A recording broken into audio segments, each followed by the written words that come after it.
Price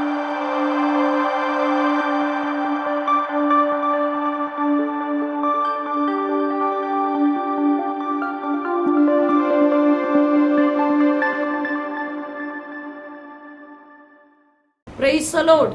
സ്വർഗീയ സന്ദേശം എന്ന പ്രോഗ്രാമിലേക്ക് എല്ലാവർക്കും സ്വാഗതം. പ്രിയ ദൈവമക്കളെ, ഇന്നത്തെ എപ്പിസോഡിൽ ഞാൻ നിങ്ങളുമായി പങ്കുവയ്ക്കുന്ന വിഷയം പിറുപിറുക്കാതെ മുന്നോട്ട് പോകുക. അതിനാധാരമായിട്ടൊരു വചനഭാഗം ഞാൻ വായിക്കുന്നു. പുറപ്പാടിൻ്റെ പുസ്തകം 15-ാം അധ്യായം 24-ാമത്തെ വാക്യം. അപ്പോൾ ജനം ഞങ്ങൾ എന്തു കുടിക്കുമെന്ന് പറഞ്ഞ് മോശയുടെ നേരെ പിറുപിറുത്തു. അത് ഇന്ന് നമ്മൾ ചിന്തിക്കുന്നത്, ദൈവത്തിൻ്റെ പരിശുദ്ധാത്മാവ് ഇന്ന് നമ്മോട് സംസാരിക്കുന്നത്, വാഗ്ദത്തമുള്ള ഒരുവന് പ്രതികൂലങ്ങൾ മുന്നിലുണ്ടാകും. പ്രതീക്ഷിക്കാത്ത സമയത്തുള്ള പ്രതികൂലങ്ങൾ വാഗ്ദത്തമുള്ള ദൈവജനത്തിനുണ്ടാകും. പക്ഷേ അവിടെയൊന്നും പിറുപിറുക്കാതെ സ്തോത്രത്തോടെ കർത്താവിൻ്റെ തിരുമുഖം നോക്കി മുന്നോട്ട് പോകുവാനാണ് ദൈവത്തിൻ്റെ പരിശുദ്ധാത്മാവ് നമ്മെ പ്രബോധിപ്പിക്കുന്നത്. അതേ പ്രിയ ദൈവമക്കളെ, ജീവിതത്തിൽ പ്രതിസന്ധിയില്ലാത്ത, പ്രതികൂലങ്ങളില്ലാത്ത, കഷ്ടങ്ങളില്ലാത്ത ജീവിതമില്ല. പക്ഷേ അവിടെയൊക്കെ ജയിക്കാൻ തക്കവണ്ണം കൃപ തരുന്നത് ദൈവത്തിൻ്റെ പരിശുദ്ധാത്മാവാണ്. ജീവിതത്തിൽ ഏതു മേഖലയിൽ കൂടെ വാഗ്ദത്തങ്ങളിൽ എത്തുന്നതുവരെ, ഏതൊക്കെ പരീക്ഷകളിലൂടെ സ്വർഗത്തിലെ ദൈവം നമ്മെ കടത്തിവിട്ടാലും ആ മേഖലയിൽ ചോദ്യം ചോദിക്കാതെ, ആ മേഖലയിൽ പിറുപിറുക്കാതെ വിശ്വാസ ജീവിതത്തെ മുറുകെ പിടിച്ച് മുന്നോട്ട് പോകുന്ന ഒരു ദൈവഭക്തന് മാത്രമേ വാഗ്ദത്തങ്ങളിൽ എത്തുവാൻ കഴിയത്തുള്ളൂ. ഇസ്രായേൽ ജനങ്ങളെ കുറിച്ച് നമുക്കറിയാം. മോശ ഇസ്രായേൽ ജനങ്ങളെ മിസ്രൈമിന്റെ അടിമത്വത്തിൽ നിന്നും വിടുവിച്ചു കൊണ്ടുവരികയാണ്. ആ മുന്നോട്ട് കൊണ്ടുവരുമ്പോൾ ചെങ്കടൽ മുറിച്ച് മറുകര എത്തിക്കുന്നുണ്ട്. ഫറവോന് സൈന്യത്തിൽ നിന്നും, ശത്രുവിന്റെ കയ്യിൽ നിന്നും ഈ ദൈവജനത്തെ രക്ഷിച്ച് മോശയുടെ നേതൃത്വ പ്രകാരം ദൈവശബ്ദം കേട്ട മോശ ജനത്തെ കൊണ്ടുവരുന്നു. അവർക്ക് വിശക്കുമ്പോൾ ദൈവം മോശയിലൂടെ സംസാരിക്കുന്നു. അവർക്ക് മന്നയും കാടപ്പക്ഷിയും പൊഴിച്ചു കൊടുക്കുന്നു. വെള്ളമില്ലാതെ ജനം പിറുപിറുക്കുമ്പോൾ, മോശയോട് പിറുപിറുക്കുമ്പോൾ മോശ ദൈവത്തോട് പറയുന്നു. ദൈവം വെള്ളം തുറന്നു കൊടുക്കുകയാണ്. ഇങ്ങനെ അത്ഭുതങ്ങൾ കണ്ട് ഇസ്രായേൽ ജനങ്ങൾ മുന്നോട്ട് വന്നിട്ടും അവർ വലിയ അത്ഭുതങ്ങൾ കണ്ടിട്ടാണ് മുന്നോട്ട് വരുന്നത്. പക്ഷേ ചെറിയൊരു ബുദ്ധിമുട്ട് വരുമ്പോൾ അവർ വീണ്ടും ദൈവത്തോട് പിറുപിറുക്കുകയാണ്, മോശയോട് പിറുപിറുക്കുകയാണ്. എന്തിനാണ് ഞങ്ങളെ ഇറച്ചിക്കലങ്ങളുടെ അടുക്കിൽ കിടന്ന ഞങ്ങളെ മരുഭൂമിയിൽ കൊണ്ടിട്ട് കൊന്നുകളയാനാണോ നീ ഞങ്ങളെ വിളിച്ചിറക്കി കൊണ്ടുവന്ന്? അതേ ദൈവമക്കളെ, എന്നെ കേൾക്കുന്ന പ്രിയപ്പെട്ടവരോട് പരിശുദ്ധാത്മ പറയുന്നു, ആരോടോ ഇന്നത്തെ സന്ദേശത്തിൽ ദൈവാത്മാവ് വ്യക്തമായിട്ട് പറയുന്നു, ജീവിതത്തിൻ്റെ മണ്ഡലങ്ങളിൽ ഒരിക്കലും പിറുപിറുപ്പില്ലാതെ ഏതു പ്രതിസന്ധിയുടെ നടുവിലൂടെ കടത്തിവിട്ടാലും നാം ദൈവത്തോട് പിറുപിറുക്കുന്നവരായി തീരരുത്, ക്വസ്റ്റ്യൻ ചെയ്യുന്നവരായി തീരരുത്. അതിനേക്കാൾ ജയിക്കാൻ തക്കവണ്ണം ദൈവാത്മാവ് നമുക്ക് കൃപ തരും. ഏതോ മേഖലയിലൂടെ കടന്നു പോകുന്നവരോട് പരിശുദ്ധാത്മ പറയുന്നു, കർത്താവേ, മുന്നിൽ പ്രതിസന്ധിയാണ്, ഇനി എങ്ങനെ മുന്നോട്ട് പോകും? ദൈവത്തിൻ്റെ പരിശുദ്ധാത്മ പറയുന്നു, നിന്റെ ഞെരുക്കം, നിന്റെ കഷ്ടം, നിന്റെ ഒറ്റപ്പെടൽ, പ്രതികൂലങ്ങൾ, പ്രതീക്ഷിക്കാത്ത സമയത്ത് വാതിൽ തുറക്കാതിരിക്കുന്നത്, ഇതൊന്നും കർത്താവ് നിന്നെ കാണാതിരിക്കുന്നത് കൊണ്ടല്ല. നിന്നെ അധികമായിട്ട് സ്വർഗത്തിലെ ദൈവം നിന്നെയും നിന്റെ കുടുംബത്തെയും തലമുറയെ ദൈവം കാണുന്നുണ്ട്. പക്ഷെ ഒറ്റ കാര്യം നമ്മൾ ചെയ്യുക, വിശ്വാസ ജീവിതത്തിൻ്റെ മുന്നോട്ടുള്ള യാത്രയിൽ പിറുപിറുക്കാതെ യേശുവിൻ്റെ തിരുമുഖം നോക്കി വിശ്വാസ ജീവിതത്തിൽ നിലനിൽക്കുന്ന ഒരു ഭക്തനെ വാഗ്ദത്തങ്ങളിൽ കൊണ്ടെത്തിക്കും.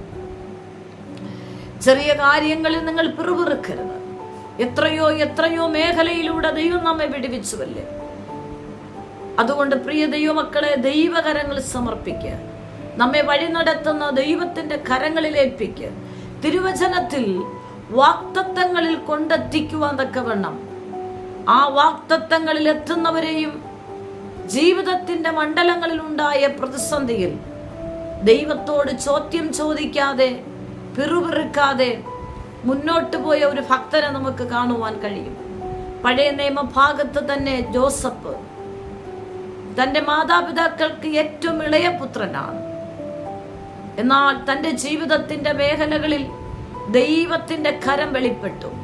തൻ്റെ സഹോദരങ്ങൾ ആടുമേച്ചുകൊണ്ടിരിക്കുന്ന ഇടത്ത് തൻ്റെ പിതാവ് ജോസഫിനെ ഭക്ഷണങ്ങൾ കൊടുത്ത് സഹോദരങ്ങളുടെ ക്ഷേമം അന്വേഷിക്കുവാൻ ദോതാനിൽ പറഞ്ഞു വിടുകയാണ്. അവിടെ നിന്ന് പോകുമ്പോൾ തന്നെ സഹോദരങ്ങൾ ദൂരത്തുനിന്ന് കണ്ടപ്പോൾ തന്നെ അവനോട് അസൂയ തോന്നി. അവനെ കൊന്നുകളയാൻ തീരുമാനിക്കുന്നു. എന്തുകൊണ്ടാണ് സഹോദരങ്ങൾ കൊന്നുകളയാൻ തീരുമാനിക്കുന്നത്? അതായത് ജോസഫിന് ദൈവം ഒരു സ്വപ്നം കൊടുത്തു. ആ സ്വപ്നം എന്ന് പറയുന്നത് വാഗ്ദത്തത്തിന്റെ സ്വപ്നമാണ്. ദൈവം ഈ ഭൂമിയിൽ തന്നെ ഉയർത്തുമെന്നുള്ള സ്വപ്നത്തെയാണ് ദൈവം ജോസഫിന് കൊടുക്കുന്നത്. ഈ സ്വപ്നം തൻ്റെ പിതാവിനോടും സഹോദരങ്ങളോടും തുറന്നു പറയുകയാണ്. ഇത് കേട്ട നിമിഷത്തിൽ പിതാവിനും സഹോദരങ്ങൾക്കും ജോസഫിനോട് അസൂയ ഉണ്ടായി. ഈ അസൂയ അവരെ മനസ്സിൽ കിടക്കുകയാണ്. ആ സന്ദർഭത്തിലാണ് പിതാവ് ജോസഫിന് സഹോദരങ്ങളുടെ അടുക്കിൽ ദോതാനിൽ ആടുകളെ മേച്ചുകൊണ്ടിരിക്കുന്ന സഹോദരങ്ങളുടെ ക്ഷേമം അന്വേഷിച്ച് അപ്പൻ പറഞ്ഞു വിടുമ്പോൾ ദൂരത്ത് നിന്ന് കാണുമ്പോൾ തന്നെ സഹോദരങ്ങൾ പറയുകയാണ്, സ്വപ്നക്കാരൻ വരികയാണ്, ഇവനെ നമുക്ക് കൊന്നുകളയാം. അവർ കൊന്നുകളയാൻ പിടിക്കുമ്പോൾ അതിലൊരു സഹോദരൻ പറഞ്ഞു, സഹോദരനല്ലേ, പൊട്ടക്കിണറ്റിൽ വലിച്ചെറിയാം. അങ്ങനെ ഒരു ദൈവപ്രവൃത്തി വെളിപ്പെട്ടു. കൊല്ലാൻ പിടിച്ചുവെങ്കിലും കൊല്ലാതെ പൊട്ടക്കിണറ്റിലിട്ടു. അങ്ങനെ സന്തോഷിക്കുമ്പോൾ ഇത് കച്ചവടക്കാർ വരികയാണ്. കച്ചവടക്കാർക്ക് സ്വന്തം സഹോദരനെ കാശിന് വിൽക്കുകയാണ്. അതിനുശേഷം അവർ വീട്ടിലേക്ക് പോകുമ്പോൾ ഒരു മൃഗത്തെ എടുത്ത് കീറി കൊന്നിട്ട് അതിൻ്റെ ബ്ലഡ് എടുത്ത് അപ്പനോട് കൊണ്ട് കാണിച്ചിട്ട് പറഞ്ഞു, അപ്പ നിന്റെ ഇളയ പുത്രനെ മൃഗം കടിച്ചു കീറി കൊന്നുകളഞ്ഞു. അവൻ്റെ അങ്കീത അതാ, അവൻ്റെ ആ മൃഗം കടിച്ചു കീറിയതിൻ്റെ രക്തമാണ്. അപ്പൻ ദുഃഖിച്ചു മകൻ മരിച്ചുപോയി എന്ന് വിലപിക്കാൻ തുടങ്ങി. ഇവിടെ നിന്നും പൊട്ടക്കിണറ്റിൽ നിന്നും വലിച്ചു കയറ്റിയ ജോസഫിനെ കച്ചവടക്കാർ, മിസ്രൈമിലെ കച്ചവടക്കാർ കാശ് കൊടുത്ത് മേടിച്ചു കൊണ്ടുപോയി അടിമച്ചന്തയിൽ നിർത്തി. പ്രിയ ദൈവമക്കളെ, ഒന്ന് ശ്രദ്ധിക്കണം. തിരുവചന ഭാഗത്ത് നമ്മൾ നോക്കുമ്പോൾ ജോസഫ് ഇവിടെയൊന്നും പിറുപിറുത്തതായിട്ട് കാണുന്നില്ല. എന്തേ ദൈവമേ, ഈ ഒരു സ്വപ്നമാണല്ലോ എൻ്റെ സഹോദരങ്ങൾ എന്നെ കൊല്ലാൻ പിടിച്ചത്. ഈ ഒരു സ്വപ്നമാണല്ലോ അവരെന്നെ പൊട്ടക്കിണറ്റിൽ വലിച്ചിട്ടത്. ഈ ഒരു സ്വപ്നമാണല്ലോ അവർ കച്ചവടക്കാർക്ക് വിൽക്കപ്പെട്ടത്. ഈ ഒരു സ്വപ്നമാണല്ലോ എന്നെ അടിമച്ചന്തയിൽ കൊണ്ടുപോയി നിർത്തിയത്. ഈ ഒരു സ്വപ്നമാണല്ലോ വിശ്വസ്തതയായിട്ടും എന്നെ അടിമയായി കൊട്ടാരത്തിൽ ജോലി ചെയ്യുമ്പോഴും ചെയ്യാത്ത തെറ്റിൽ എന്നെ ജയിലറയിൽ അടച്ചത്. ഈ സ്വപ്നമാണ് എന്നെ ഈ യാതനയിലേക്ക് കൊണ്ടുവന്നു എന്ന് ഒരിക്കൽ പോലും ജോസഫ് ഹൃദയം കൊണ്ട് പിറുപിറുത്തതായിട്ട് ദൈവത്തോട് ചോദ്യം ചോദിച്ചതായിട്ട് തിരുവചന ഭാഗങ്ങൾ കാണുന്നത്. എന്തേ ദൈവമേ, ഈ സ്വപ്നമാണല്ലോ എന്നെ ഇങ്ങനെയൊക്കെ കൊണ്ടെത്തിച്ചതെന്ന് പറഞ്ഞ് ദൈവത്തോട് ജോസഫ് പിറുപിറുക്കുന്നതായിട്ടും തിരുവചനത്തിൽ കാണുന്നില്ല. പ്രിയ ദൈവമക്കളെ, നിന്നെ വിളിച്ച ദൈവം വിശ്വസ്തനാണ്. നീ പിറുപിറുക്കാതെ മുന്നോട്ട് തന്നെ പോകുക. വിശ്വാസത്തിന്റെ നായകനും പൂർത്തി വരുത്തുന്ന യേശുവിനെ നീ നോക്കുക. നിന്നെ മുന്നോട്ട് പോകുവാൻ സ്വർഗത്തിലെ ദൈവം പൊന്നുകരം നീട്ടി നിന്നെ പിടിച്ചിട്ടുണ്ടെങ്കിൽ നിന്റെ വിഷയങ്ങൾ, നിന്റെ ജീവിതത്തിൽ വരുന്ന ഏതൊരു പ്രതിസന്ധിയിലും നീ പുറകോട്ട് നോക്കരുത്. നീ മുന്നോട്ട് തന്നെ പോകുക. മുന്നോട്ട് പോകുമ്പോൾ പ്രതിസന്ധിയുണ്ട്, ആമെ, പ്രതീക്ഷിക്കാത്ത സമയത്തുള്ള പ്രതികൂലങ്ങളുണ്ട്. പക്ഷെ നീ പിറുപിറുക്കരുത്. ജോസഫിന്റെ ജീവിതത്തിൽ ഒരു നല്ല ഗുണമാണ്, ജോസഫ് പിറുപിറുത്തില്ല. ഒറ്റ സ്വപ്നം മുഖാന്തരമാണ്, അസൂയ മുഖാന്തരമാണ് ഇങ്ങനെയൊക്കെ തന്നോടുകൂടെ സഹോദരങ്ങൾ ചെയ്യുന്നത്. താൻ വിശ്വസ്തയുടെ അടിമ ജോലിയിലായിരുന്ന കൊട്ടാരത്തിൽ പോലും ചെയ്യാത്ത തെറ്റിന് തന്നെ ജയിലറയിൽ അടയ്ക്കുകയാണ്. ആ സമയത്തും ജയിലറയിൽ കിടക്കുമ്പോൾ ജോസഫ് ദൈവത്തോട് പിറുപിറുക്കുന്നില്ല. എന്താ ദൈവമേ, ഇങ്ങനെ ഒരു സ്വപ്നം തന്നിട്ട് ഈ ജയിലിൽ കിടക്കാനാണോ? ആരോടോ പരിശുദ്ധാത്മ പറയുന്നു, പ്രതീക്ഷിക്കാത്ത സമയത്ത് നിങ്ങളെ ബന്ധിക്കുന്ന, നിങ്ങളെ ഭാരപ്പെടുത്തുന്ന പല വാതിലുകളും തുറക്കുമെന്ന് ചിന്തിച്ചത് അടഞ്ഞു പോകുന്നത് നിങ്ങളുടെ മുന്നിൽ അടഞ്ഞു പോകുന്നുവെങ്കിൽ ഭാരപ്പെടേണ്ട എന്ന് ദൈവത്തിൻ്റെ പരിശുദ്ധാത്മാവ് ആരോടോ സംസാരിക്കുന്നു. പിറുപിറുക്കേണ്ട, വിളിച്ചതയും വിശ്വസ്തനാണ്. അവിടെയും വിശ്വസ്തനായിട്ട് നിൽക്കുന്ന ജോസഫിനെ കാണുന്നു. അതുമാത്രമല്ല, താൻ അവിടെയും വിശ്വസ്തയോടെ തനിക്ക് നൽകിയ സ്വപ്നം നൽകിയ ദൈവത്തിൽ ആശ്രയിച്ചപ്പോൾ ദൈവം എന്താണോ ജോസഫിനോട് സംസാരിച്ചത്, എന്താണോ ജോസഫിനെ സ്വപ്നത്തിലൂടെ ഈ ഭൂമി തന്നെ മാനിക്കുമെന്ന് ദൈവം വെളിപ്പെടുത്തിയതുപോലെ തന്നെ ദൈവം ജോസഫിനെ അതുപോലെ ഉന്നതങ്ങൾ കൊണ്ടുവന്നു. നിമിഷങ്ങൾക്കകം കൊട്ടാരത്തിൽ സ്ഥാനമാനങ്ങൾ ലഭിച്ചു, പദവി ലഭിച്ചു. ആ രാജ്യത്തിൻ്റെ ഒന്നാമനായി ഫറവോൻ നിയമിച്ചു വയ്ക്കുവാനിടയായി. താൻ കണ്ട സ്വപ്നം പോലെ സഹോദരങ്ങൾ തന്നെ വന്ന് നമസ്കരിക്കുവാനിടയായി. അതേ പ്രിയ ദൈവമക്കളെ, എന്നോടും നിന്നോടും ദൈവം പറഞ്ഞ വാക്തത്വം ചെയ്ത ദൈവം വാക്കുമാറാത്ത ദൈവമാണ്. ജീവിതത്തിൽ ഏതൊക്കെ പ്രതിസന്ധിയിൽ കടന്നു പോയാലും നീ പിറുപിറുക്കാതെ നീ യേശുവിൻ്റെ മുഖം നോക്കി നീ മുന്നോട്ട് പോകുന്നുവെങ്കിൽ വിശ്വാസത്തിൻ്റെ നായകനും പൂർത്തി വരുത്തുന്ന യേശു നിന്നെ വാക്തത്വങ്ങളിൽ എത്തിക്കും.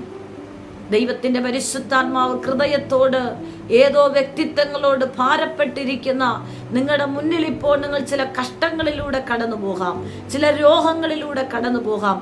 അത് നിങ്ങളുടെ തകർച്ചയ്ക്കല്ല, മറിച്ച് അത് നിങ്ങളുടെ വാക്തത്വങ്ങളിൽ എത്തിക്കാനുള്ള ചില പരീക്ഷ ഘട്ടങ്ങൾ എത്രയും.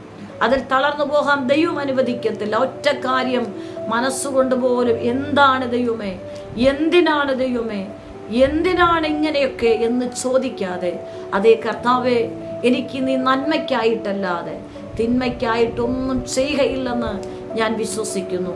അങ്ങനെ ഭാരപ്പെടുന്ന ആരെങ്കിലും ഈ ശബ്ദം കേൾക്കുന്നുണ്ടോ, നിങ്ങൾക്ക് വേണ്ടി ഞാൻ പ്രാർത്ഥിക്കാം. നിങ്ങളുടെ മുന്നിൽ പരാജയമല്ല, പിറുപിറുക്കേണ്ട. ഏതൊരു പ്രതിസന്ധിയിലും ജയം തന്ന് നിന്നെ വാക്തത്വങ്ങളിൽ എത്തിക്കുന്ന ആ സർവശക്തനായ ദൈവത്തിൻ്റെ കരങ്ങൾ നീ ആശ്രയിക്കുക. ദൈവത്തിൻ്റെ പരിശുദ്ധം നിന്നെ ബലപ്പെടുത്തും.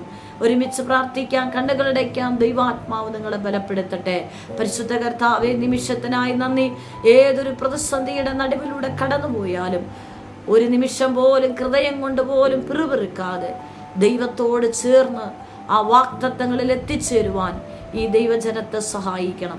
പരീക്ഷകൾ ഒരിക്കലും അവർ തളർന്നു പോകരുത്. രോഗികളായിരിക്കുന്നവർ യേശുവിൻ്റെ നാമത്തിൽ സൗഖ്യമാകാൻ കൽപ്പിക്കുന്നു. ദൈവിക സമാധാനം ഈ ഹൃദയങ്ങൾ പ്രഖ്യാപിക്കും. യേശു ക്രിസ്തുവിൻ്റെ നാമത്തിൽ തന്നെ. ആമേൻ, ആമേൻ, ആമേൻ. God bless you. ആമേൻ. നിങ്ങൾക്കൊരു പ്രാർത്ഥന വിഷയമുണ്ടെങ്കിൽ ഈ സ്ക്രീനിൽ കാണുന്ന നമ്പറിൽ ഞങ്ങളെ കോൺടാക്റ്റ് ചെയ്യുക. ഞങ്ങൾ നിങ്ങൾക്ക് വേണ്ടി പ്രാർത്ഥിക്കും. എല്ലാ ആഴ്ചയിലും തിങ്കളും ശനിയുമാണ് ഈ സന്ദേശം നിങ്ങൾക്ക് ലഭ്യമായിരിക്കുന്നത്. ഈ സന്ദേശം മറ്റുള്ളവരുമായി നിങ്ങൾ പങ്കുവയ്ക്കണം. ഈ ചാനൽ ഇതുവരെ സബ്സ്ക്രൈബ് ചെയ്തിട്ടില്ല എങ്കിൽ സബ്സ്ക്രൈബ് ചെയ്യുക. ദൈവരാജ്യത്തിനായി നമുക്ക് ഒരുമിച്ച് കൈകോർക്കാം. കർത്താവ് നിങ്ങളെ ധാരാളമായി അനുഗ്രഹിക്കുമാറാകട്ടെ. ആമേൻ.